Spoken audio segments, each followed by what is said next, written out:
विदेशी व्यापार क्या था? हमारे देश की सीमाओं के अंदर होने वाला व्यापार देशी व्यापार।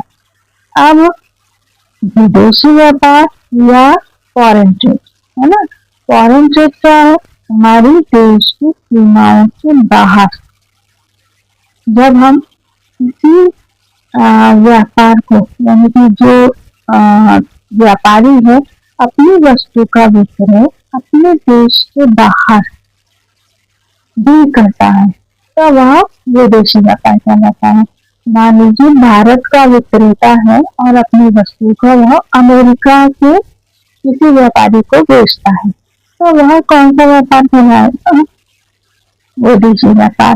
अब हम विदेशी व्यापार की परिभाषा पढ़ेंगे। विदेशी व्यापार से आशय दो या दो से अधिक पृथक सत्ताधारी देशों के मध्य वस्तुओं के विनिमय से है। विदेशी व्यापार में वस्तुएं एक देश की सीमा को पार करके दूसरे देश की सीमा में प्रवेश करती है। उदाहरण के लिए भारत व बांग्लादेश के मध्य होने वाला व्यापार विदेशी व्यापार कहलाएगा। समझ में आ गया आपको? मुझे पूरी उम्मीद है कि आपको जो मैं समझा रही हूँ समझ में आ रहा होगा। अगर आपको यह अच्छे से समझ में आ रहा है तो मेरे चैनल को लाइक, शेयर और सब्सक्राइब कर। और अगर आप मेरे चैनल को लाइक, शेयर और साथ ही सब्सक्राइब करते हैं तो मुझे भी आने वाली वीडियो बनाने के लिए मुझे बहुत अधिक प्रेरणा मिलेगी। धन्यवाद। अब हम आगे बढ़ते हैं। हमारा क्या है? उन्होंने क्या बोला? विदेशी व्यापार से आशय दो या दो से अधिक पृथक सत्ताधारी देशों के मध्य वस्तुओं के विनिमय से है।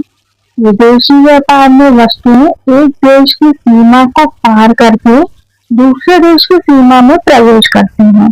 उदाहरण के लिए भारत व बांग्लादेश के मध्य होने वाला व्यापार विदेशी व्यापार कहलाएगा। विदेशी व्यापार भी निम्नलिखित 3 प्रकार का होता है। अब पहला है आयात व्यापार, दूसरा निर्यात व्यापार, तीसरा निर्यात हेतु आयात व्यापार। अब पहला पढ़ते हैं हम आयात व्यापार या फिर जिसे हम इंग्लिश में कहते हैं इम्पोर्ट ट्रेड। ठीक है। जब एक देश का क्रेता दूसरे देश से माल क्रय करके उसे अपने देश के अंदर लाता है तो उसे देश का आयात व्यापार कहेंगे। जैसे बांग्लादेश से आने वाला जूट यहाँ आयात कहलाएगा। अब आयात कहलाएगा तो ये क्या हुआ? हमारा आयात व्यापार। अब आयात मतलब दूसरे देशों से क्रय करना, वो दूसरे देशों से हमारे देश की सीमा के अंदर आना। तो जब हम दूसरे देशों से माल का क्रय करेंगे और वो दूसरे देशों से हम हमारे देश में माल को मंगवाएंगे तो वह व्यापार आयात व्यापार या इम्पोर्ट ट्रेड कहलाएगा। दूसरा है निर्यात व्यापार। अब दूसरा निर्यात व्यापार की क्या परिभाषा दी है? निर्यात व्यापार को हम कहते हैं एक्सपोर्ट ट्रेड। ठीक है। निर्यात व्यापार को हम क्या कहते हैं? Export trade. अब एक्सपोर्ट ट्रेड की क्या परिभाषा है? एक्सपोर्ट ट्रेड के लिए उन्होंने कहा है कि निर्यात व्यापार से आशय ऐसे व्यापार से, निर्यात व्यापार से आशय अपने देश से दूसरे देश को माल भेजने से है। जब विक्रय के कारण माल देश की सीमाओं के बाहर भेजा जाता है तो उसे देश का निर्यात व्यापार कहेंगे। ये जैसे उन्होंने क्या कहा? देखिए अब ध्यान से सुनिए। भारत से इंग्लैंड को चाय, जूट या सूती वस्त्र आदि वस्तुएं भेजी जाती हैं तो यह व्यापार भारत का निर्यात व्यापार कहलाएगा। ठीक है। अब इसके बाद है निर्यात हेतु आयात। ठीक है। निर्यात हेतु आयात या री एक्सपोर्ट।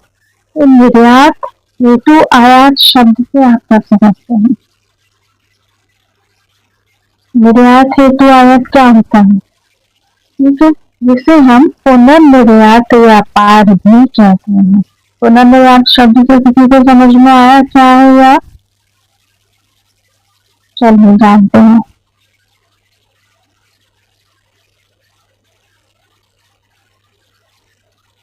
निर्यात हेतु आयात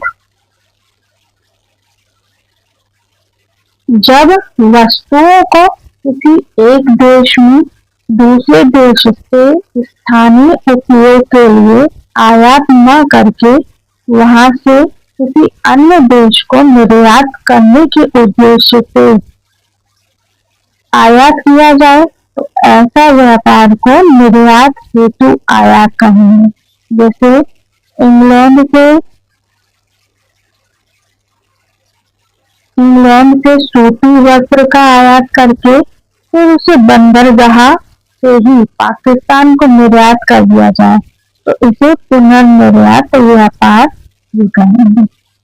देखिए, अब इसको हम एक उदाहरण से समझ सकते हैं। ठीक है, इसमें हम किस उदाहरण से समझ सकते हैं? लेकिन मान लीजिए उन्होंने सूती वस्त्र का उदाहरण लिया था, हम सूती वस्त्र लेते हैं। ठीक है, इंग्लैंड से इंग्लैंड, ठीक है, अभी सिर्फ इंग्लैंड के लिए लिख रहे हैं। इंग्लैंड से हमने माल कहाँ मंगवाया? हमारे भारत में मंगवाया। और हमने भारत में मंगाकर हमने उसको भारत में नहीं बेचा, हमने क्या करा, उसको आगे दूसरे देश कहाँ भेज दिया? पाकिस्तान।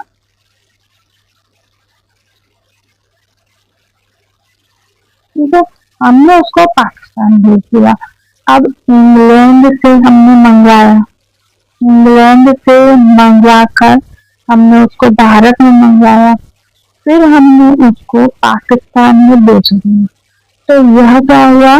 यह हमारे देश में बेचने के लिए हमने उसको नहीं मंगवाया, लेकिन हमने दूसरे देश को बेचने के लिए हमने उसको हमारे देश में मंगाया था। तो ये क्या कहलाया? निर्यात हेतु आयात व्यापार। इंग्लैंड से भारत हमने माल मंगवाया तो यह क्या कहलाया? समझ में आया आपको? देखिए एक बार और देखते हैं इसको, एक बार और देखते। मैं आपको, मैंने स्क्रीन कर लिया, इसको पूरा साफ कर लिया। अब मैं आपको दोबारा से समझाती हूँ। देखिए अब आप मुझे बताइए, यहाँ उन्होंने इंग्लैंड का उदाहरण दिया, हमने पाकिस्तान से उदाहरण दिया। मान लीजिए पाकिस्तान से हमने क्या करा?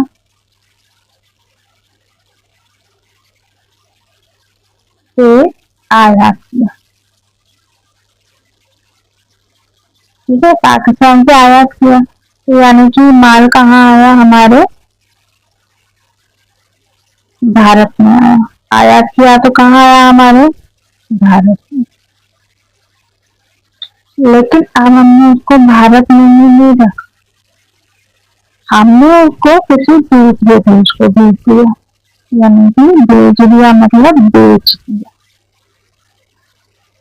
बेच दिया हमने कौन से देश को भेज दिया? उसको हमने कौन से देश को भेज दिया? हमने इंग्लैंड का उदाहरण ले लेते हैं, हमने इंग्लैंड को भेज दिया,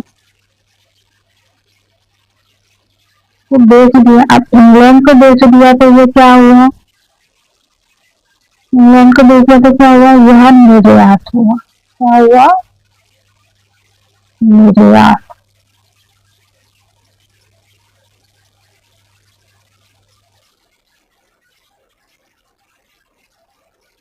ठीक है, निर्यात हुआ।